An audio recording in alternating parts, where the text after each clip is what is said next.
Hello everybody, just to introduce myself, because I didn't catch too much of the intro. My name is Yali. Like most of you, I'm a data enthusiast. I've been working in data all my professional life. Back just over 10 years ago, I got very excited about first-party customer data in particular. So I don't know how long your memories are, but if you think back 11 years ago, it was when the iPhone 3 came out with 3G, and we had this incredible wave of innovation around the app and the app ecosystem.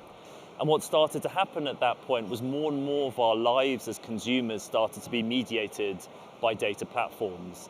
And as a data guy, that was incredibly exciting to me because I realized that we now had the opportunity to create data that described all kinds of different activities that we as people do at scale, and the possibilities, what we could do with that data were just endless.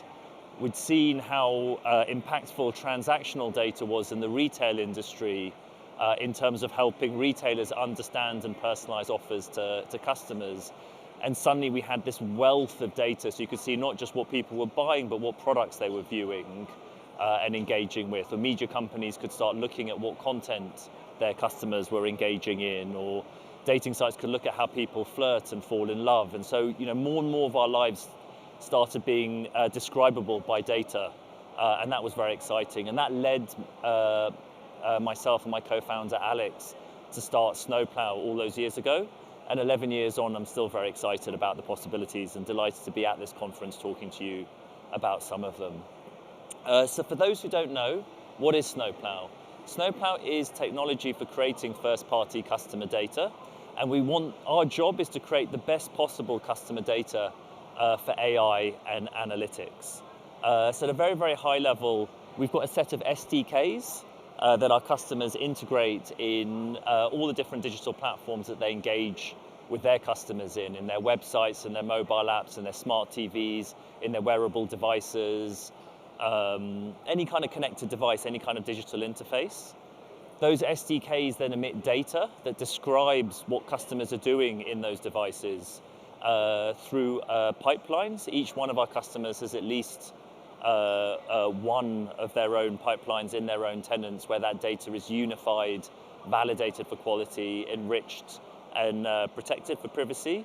And that data streams straight into their lakehouse, straight into Databricks, where it's then modeled and used to train different AIs, different models, where it's used to measure, where it's used to power marketing automation, use a whole variety of different things. And over the top of that, we provide a UI and an API where our customers define the data that they want to create, and they manage that data through its life cycle. Managing things and monitoring things like the quality of the data and so on. Now, a starting point for this talk today is that AI has changed the way that we as consumers, rather than businesses, really do everything. Intelligence is embedded into more and more of the activities that we engage in every day. My toothbrush now tells me if there's part of my mouth that I'm neglecting, or part of it that I'm over brushing. When I wake up in the morning, my watch tells me exactly how far and how fast I should be running and how hard I should be training. The way we consume media today is totally different to the way it was 3 years ago, 5 years ago. Much more of the media we engage with is pushed at us, is personalized to us based on our preferences. It's amazing, we can go traveling anywhere in the world and our phones will tell us exactly how to go and where to go. So all around us, we're surrounded by devices that better understand that and use that information to personalize the service that they provide to us. And when we think about personalization, when we think about customer segmentation, historically it's been all around, we're all very different, and so we all need a very different service. We all want those services personalized. So it's been very much about how one type of person needs a different type of experience to another. I actually think that today, the more interesting differences aren't those that are between one another, they're the differences within ourselves. If you think about us as consumers and the set of activities we engage with over a 24-hour period, they're tens, hundreds, maybe thousands of different things that we do over the course of the day. And depending on what we're doing, we're going to be open to, more or less open to companies engaging with us in different ways. And whether those engagements are successful or not is really going to be a function of whether that engagement is aligning with what I'm doing at that particular moment. If I'm in a flow state, if I'm working towards some goal, and some company comes and tries to interrupt or get in the way, that's going to be a very, very frustrating experience for me as a consumer. If, on the other hand, I'm commuting back from work, I'm tired, I'm whiling away a little bit of time on my mobile phone, that's a totally different mindset, and I'm going to be open to a whole raft of different companies engaging with me in different ways that I might not have been just an hour earlier. And so what this means is, for organizations, it's become incredibly important not just to understand who we are and the differences between us in our preferences, but actually understand for each one of our customers where they are in their particular journey at each point in time, and then personalize the experience to match with what that customer is doing at that point in time. And AI offers us the ability to do that, to personalize experiences based on where we are in our journeys. But actually many organizations struggle to do that and struggle to do that at scale. It's important that we learn to do it, though. Consumers actually want organizations to do that. This is some statistics from a McKinsey study that was done a couple of years ago, and the results were quite surprising when they came out, because there was a raft of research that suggested consumers found personalization uncomfortable or sometimes spooky, and certainly consumers are much more aware of their data and data protection. But in spite of some of those challenges, actually the majority of consumers want personalization. They'll reward organizations that do personalization well, and they'll punish organizations that do personalization badly. So how do we as organizations go about personalizing? Well, personalization depends on building understanding of our customers, who they are, how they're different from one another, and where they are on that journey. And all of that depends very critically on data. Data is often something that's forgotten about. Actually, at this conference, I'm not worried about that. It was interesting in the keynote how many times the different speakers came back to data, the importance of data. I mean, we live in a world now where all of us have access to some of the best algorithms that are out there, and actually data's become this plane where we differentiate. So I think organizations are starting to get much more savvy that they need to spend more time thinking about what data they have and how they use it. But I do think that that's an area that's historically been neglected. Now, if we think about all the different types of data that an organization has to drive personalization, if there's one message I want all of you in the audience to go away with today, it's that first-party customer data is the best data. It's the high-performance fuel for personalization. So why is that? Well, in this diagram over here, you can see an example of some first-party customer data. So this is customer data that's been generated on a website where a customer's gone to buy insurance for a house or a flat that she or he are renting. And so the customer data is describing second by second and minute by minute exactly how this individual has gone about making that buying decision. And so the first thing we notice about this customer data is it's incredibly explanatory. We can see not just the decisions that this individual is making, but the context that that decision is made in and how that decision is made over time. And so if we can create this data at scale, we can start to really understand what drives the decision-making of our customers. And that puts us in the powerful position to be able to influence that decision-making. So first-party customer data is both explanatory and predictive. And to bring it back to that point I made earlier about intention and understanding where the customer is, you can see from this data that they are in a buying decision, and you can see that a fair bit before they actually make the decision to buy. And that's that's very critical. So first-party customer data is one of the strongest indicators of intent. And intent, as I've said, is one of the most important things we can understand when we're driving personalization. So if we want to personalize effectively, we need great first-party customer data, and we need to use that as a foundation to build customer understanding, and then go off and use that understanding to drive effective personalization. So what does a solid foundation for that personalization look like? Well, that customer data is composed of multiple different events. You can think of the customer journey as being composed of a series of discrete events that happen over time, and we want to know exactly what those events were and exactly what sequence, and that's what you can see on the left here. So you've got the particular example. Courtney Knight was in Austin, saw 3 results when searching for insurance. So we've got data about who this person is, what she's doing, and what she was presented in. And that becomes a line of data that describes those objects. It describes Courtney Knight, it describes where she is, it describes what she's doing, and it describes the experience that she's being delivered. And that becomes a line of data in our events table. And then we can record more lines to describe what happened after, whether she clicked on the first result, the second result, how long she spent viewing it, etc.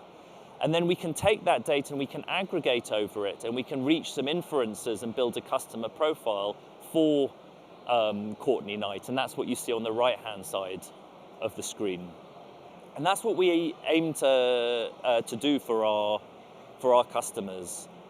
So with Snowplow, what we do is we generate, on behalf of our customers, a data directly in their lakehouse, what we call the atomic event table, with one line of data for each of those discrete actions and all those different customer journeys. And that data you'll see contains data about when the event occurred, what platform it was recorded on. So this is some example data from our own website. So you can see it's web data. We can see data about who the user is that performed the action. In this case, they're identified by a cookie ID and an IP address that we've anonymized. And then we can start to look at some more data about where that user was located in the world, what business that user belongs to, what page that user was when that user performed the action that's been recorded. And I can keep scrolling right, and it's pretty typical for our customers to be creating 100, 200, 300 data points for every single event, because this really is the foundation of that customer level understanding.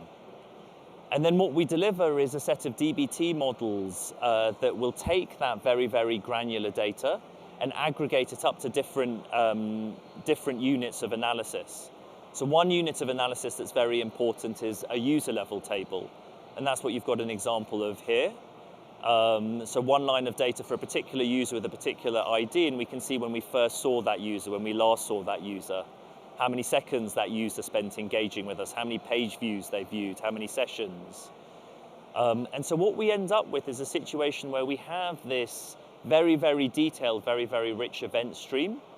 And then we have a summarized view on that with one line of data per customer that we think of as the customer golden record. And the customer golden record is something that's evolving. So as we learn more and more about the customer, who she is and where she is at this point in time, that data is recorded as features, as columns in the customer table. And the idea is to make it as easy as possible to deliver, to engineer and add those features. So I don't know how clearly you can see, but it's very trivial with the web data that I showed to build features that describe the browsing history. So how frequently this individual interacted with our website in the last 30 days. And we can take that data, compute it, and append it to the golden table. How long they spent on average engaging with us in each session. The cart abandonment rate. How many unique products they viewed as an example. So what happens in organizations is this golden record, this golden customer record builds up as they build out intelligence based on the underlying event stream about their customers. And then that golden record is used to power personalization in multiple points in the customer journey. So what we see our customers doing is building a map of their customer journeys and looking for opportunities to personalize those journeys at different points to improve the experience for their customers. So let's bring this to life with a real-world example. Autotrader is the largest automotive site in the UK, and at the heart of the experience as a consumer looking for a car on Autotrader is a search. I go onto Autotrade and I search for a particular car with particular characteristics within a certain radius of where I live, and I get a bunch of results back that I can then scroll and choose to test drive. What Autotrader did was they realized that they could tell by the way a user was browsing what sort of preferences they had for different makes and models of cars. And if they used that information to personalize the search results, they saw significantly higher click-through rates and significantly higher conversions. So it's true that it's possible for a user to express all their preferences for cars in their search engine, but actually that's quite a lot of work. And if Autotrader can save those consumers that work, if they can infer those customer preferences and use that to improve the search results, that results in a better experience for their consumers and higher revenue from them because they're getting higher click-through rates and higher conversions. And I think the conversion rate uplift was 20%. So it's very, very, it was a lot higher. So how do organizations do this in practice? I'm going to have to whip through this pretty quickly because I'm about to run out of time.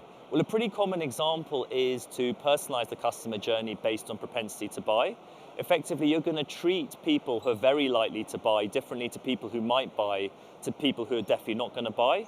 And you might want to target your ads to people who are persuadable and be much more cautious with people who are definitely going to buy because you don't want to do anything to get in the way of their experience. And so a useful first step is to predict the next purchase date for a customer. This is typically done by most organizations using RFM models, so recency, frequency, and monetary value. And that's something that you can compute entirely on transactional data, not on first-party customer data. And that's fairly straightforward to do. And I've got an example, and I can run through it, but I don't really have enough time right now. But if you're interested, you can come up afterwards and ask me. The question I want to ask all of you is how good do you think RFM models are actually for predicting when a user is next going to make a purchase? How predictive is recency and frequency? If the customer has made a purchase more recently, are they more likely to make a purchase going forward? If they've made lots of frequent purchases, are they more likely?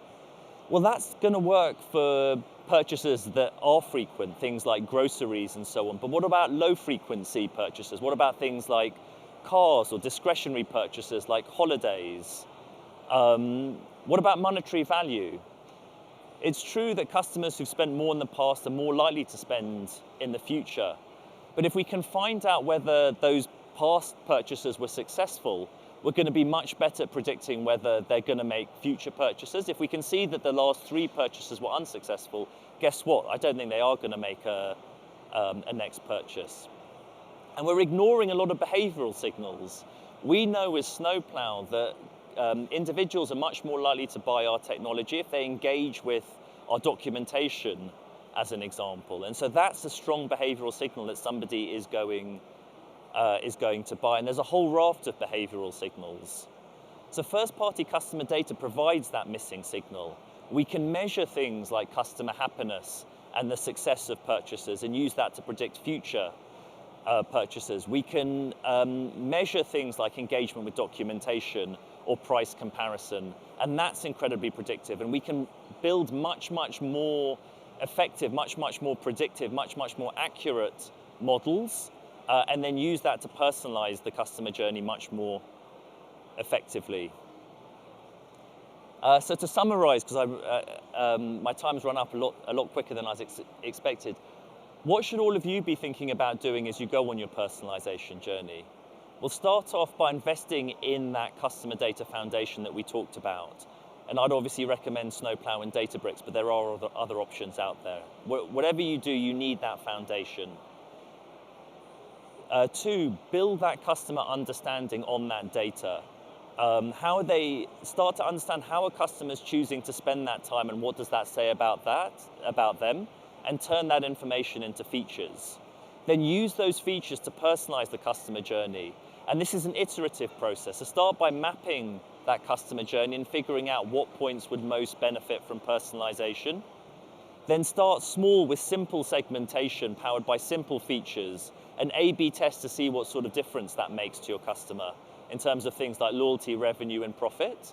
And from there, iterate. Because by this point, you've got that solid first-party customer data foundation in place, it's easy to start building new features and layering them into the customer journey and start building more and more sophisticated approaches to driving that customer satisfaction and driving that value. Thank you very much for listening, and if you have any more questions, please come and find me or any of my team over at the Snowplow booth.